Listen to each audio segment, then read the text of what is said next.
Disclaimer,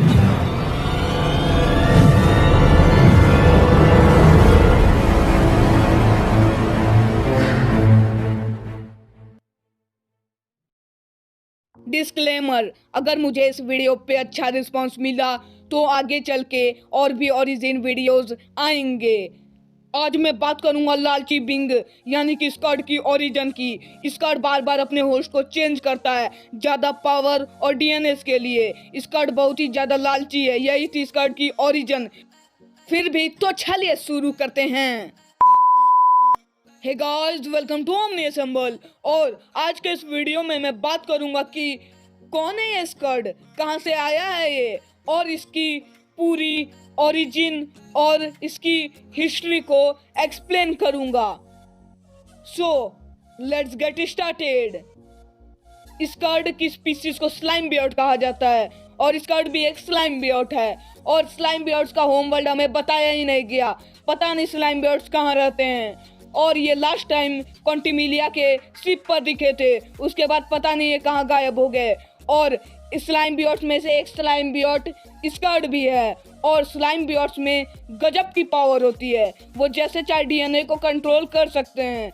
और अगर वो किसी चीज पर चिपक जाएं तो उनका सिंबल उन पे बन जाता है। अगर वो नेमेट्रिक्स पे चिपके तो नेमेट्रिक्स का सिंबल बन जाएगा, और अगर वो ओमनीट्रिक्स पे चिपके तो उन पे ओमनीट्रिक्स का सिंबल बन जाएगा।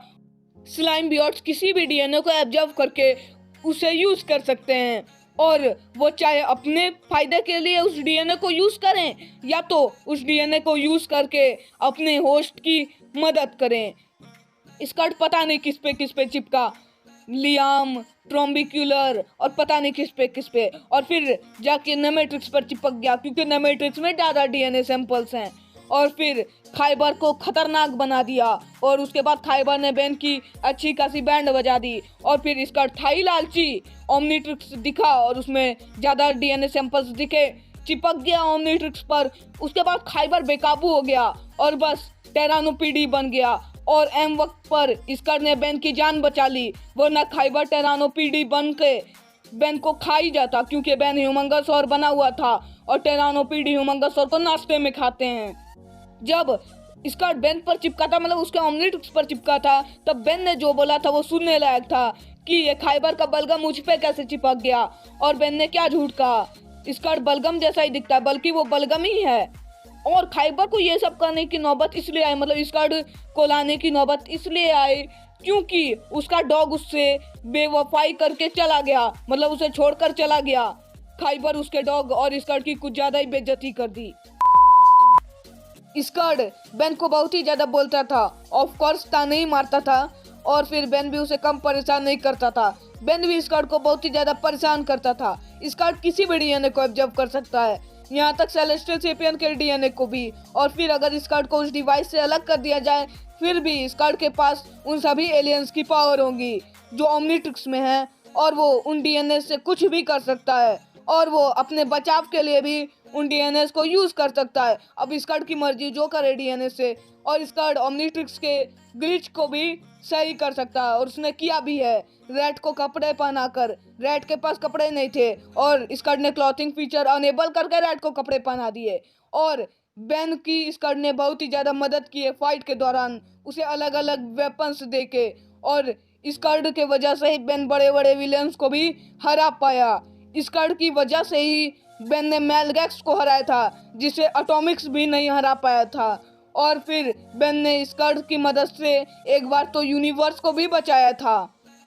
स्कॉट को बिना उसकी मर्जी के किसी भी डिवाइस से अलग करना बहुत ही ज़्यादा मुश्किल है, और वैसे स्कॉट बहुत ही ज़्यादा जिद्दी भी है। और एक बार बैन और स्कॉट की लड़ाई बहुत ही ज़्यादा बढ़ गई तो बैन एजमत के पास गया, और एजमत ने टेलीपोर्टेशन रेस से स्कॉट को बैन से अलग कर दिया। और उस समय स्कॉट की जान भी जा सकती थी, पर उसकी जान नहीं गई।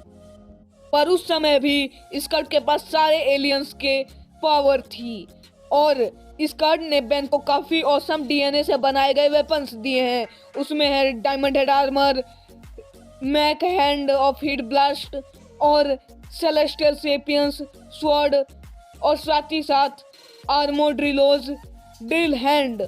और भी बहुत सारे ऑसम डीएनए मेडेड वेपन्स यानी कि डीएनए से बनाए गए वेपन्स, और बेन ने इससे बहुत कुछ किया है। और फिर लास्ट एपिसोड यानी कि न्यू डॉन वाले एपिसोड में स्कर्ट चला गया और बेन ने उसे अच्छे से गुड बाय किया, और स्कर्ट ने भी बेन को अच्छे से गुड बाय किया, और उसके बाद स्कर्ट अपने स्लाइम बियॉर्ड्स साथियों के साथ चला गया। मैं आपको स्कर्ट के बारे में एक फैक्ट बताता हूँ कि स्कर्ट को खुद ही नहीं पता था कि उसकी स्पीसीज एग्जिस्ट करती है कि भी नहीं। उसे लगता था कि उसकी स्पीसीज एक्सटिंक्ट हो गई।